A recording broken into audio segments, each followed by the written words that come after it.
Imagine a world, if you will, where your entire worth is just dictated by these unwritten, totally unforgiving societal rules. Right, like a world where public morality is, nothing more than this elaborate performance. Exactly. And your private life is just filled with this desperate, silent rebellion.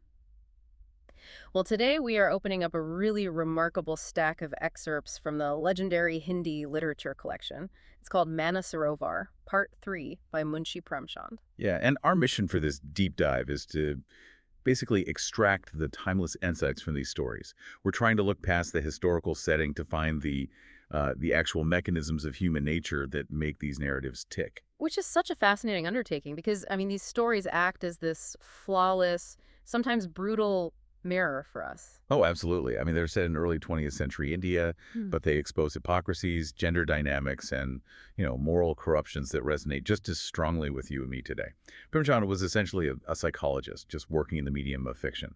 Yeah, and to start unpacking that psychology, we really have to look at the architecture of the societal cages he describes. Because the heaviest burdens, the most impossible tightropes, they almost always fall on the shoulders of the women in these stories. They really do. It's structurally designed that way. So let's dig into the story Narak Ka Marg, or The Path to Hell.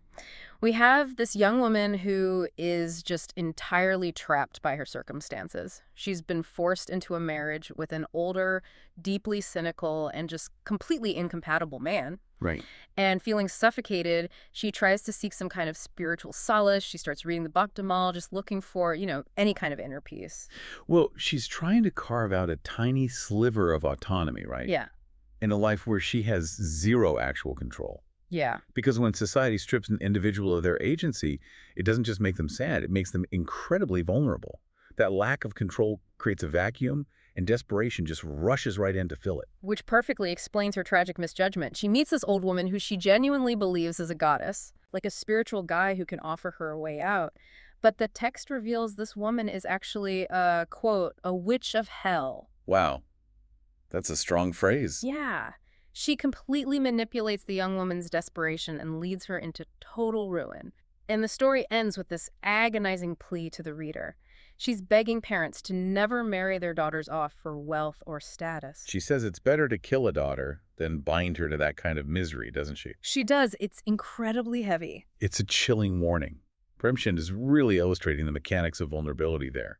When you corner someone, when you deny them the right to steer their own life, they just become easy prey for anyone offering even a false glimmer of escape. Right. The tragedy isn't just that she was tricked, it's that the societal structure made the trickery completely inevitable. And that structural trap cascades perfectly into another story in our stack, Nirvasan.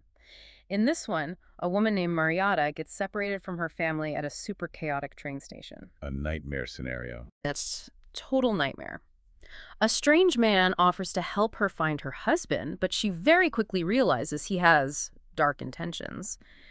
Miraculously, though, she manages to escape his trap. Right, she gets away. She does, and for 7 agonizing days, she survives on her own and protects her virtue, which is just a massive feat of resilience. Huge. But when she finally makes it back home, her husband, Parsuram, just coldly rejects her. He flat out refuses to let her back into the house. Because the survival meant nothing to him. The only thing that mattered was the perceived breach of social expectation. See, let me float an analogy here to see if I'm understanding his mindset. It feels like someone's stealing your car, and when the police finally find it and return it to you perfectly intact, you choose to crush the car in a compactor just because a stranger happened to sit in the driver's seat. I mean, that car analogy almost works, but I think it misses the darker, more insidious truth of the era. You crush a car because you think it's broken or tainted, right? Yeah. Parashuram rejects his wife, not because she's broken. I mean, she literally survived and fought off her attacker.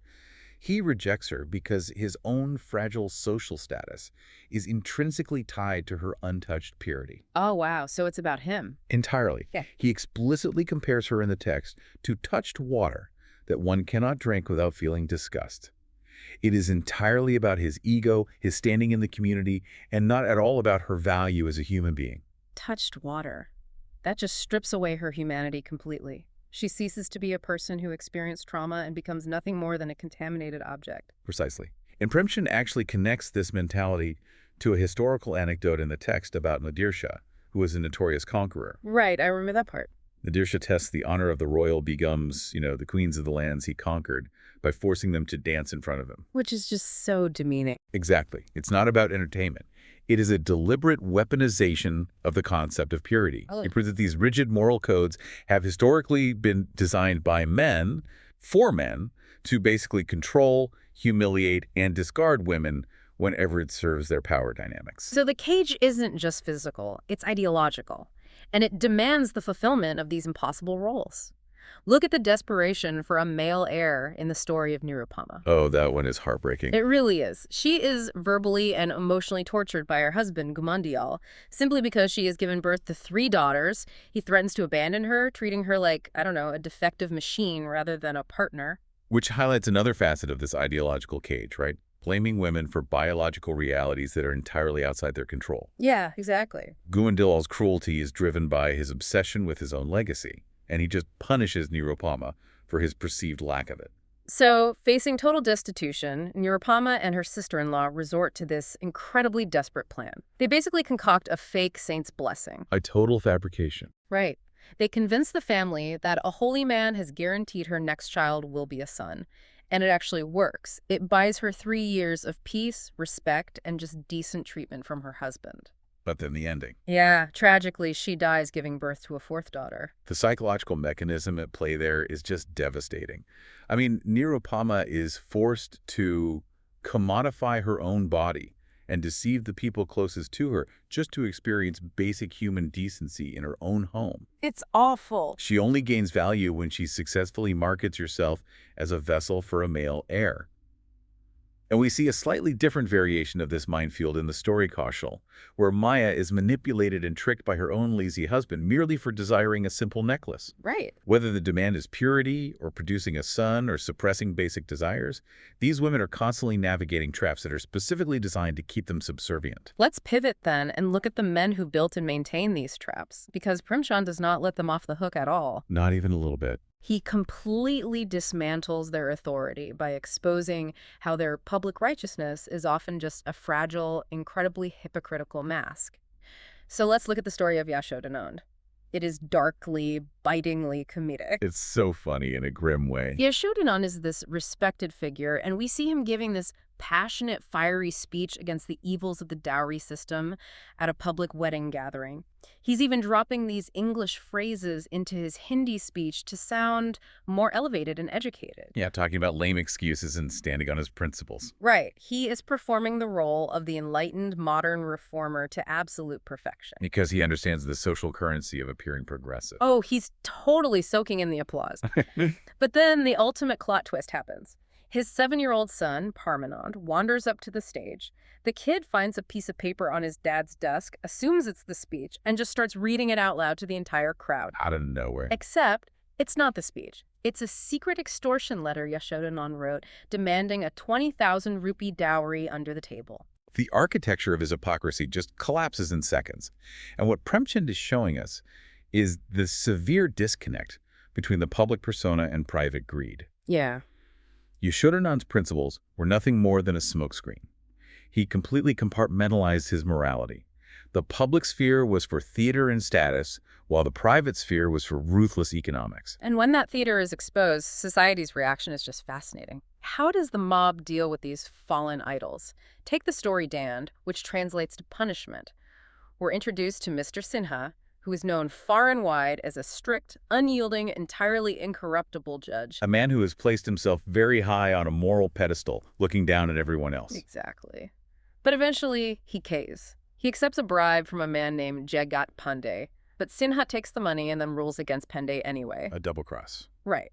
Infuriated by this, Pandey goes to Sinha's front gate, sits under a banyan tree, and begins a fast to death. It's a highly visible, incredibly dramatic accusation. And this is where the mechanism of societal punishment becomes truly interesting. Sinha isn't arrested. He isn't dragged into a courtroom or fired by his superiors. The punishment is entirely social and orchestrated by the working class. How so? Well, the local washerman refuses to clean his clothes. The milkman stops delivering. The barber won't cut his hair. His own staff abandons him. He is completely ostracized. I look at that and I can't help but draw a line to modern cancel culture. I mean, when we witness a public figure fall from grace today, are we witnessing a profound societal demand for justice? Or are we just watching the mob secretly relish the destruction of someone who used to be powerful? Premchand is hitting that exact psychological nerve, I think. The community didn't cancel Judge Sinha purely out of a noble desire for a corruption-free judicial system. No. They boycotted him because they enjoyed tearing down a man who had acted superior to them for years. It's driven by public envy. The mob loves the spectacle of a scapegoat because it temporarily distracts them from their own moral failings. And that mob morality is terrifyingly fickle. They don't actually stand for anything concrete. They really don't, and Premchand proves how hollow mob righteousness is with the historical anecdote of Pausanias, the Greek traitor. Oh, right. Pausanias is the ultimate villain. He sells out his own country's military secrets to their enemies just to fund a luxurious lifestyle. When the angry mob finds out, they trap him inside a temple. They literally tear the roof off to expose him to the elements, intending to starve him to death. Which, I mean, seems like a pretty definitive, uncompromising punishment for treason. You would assume so, yeah. Yeah. But the moment Pausanias wakes up and realizes he's trapped, he pivots. He starts smooth-talking the crowd.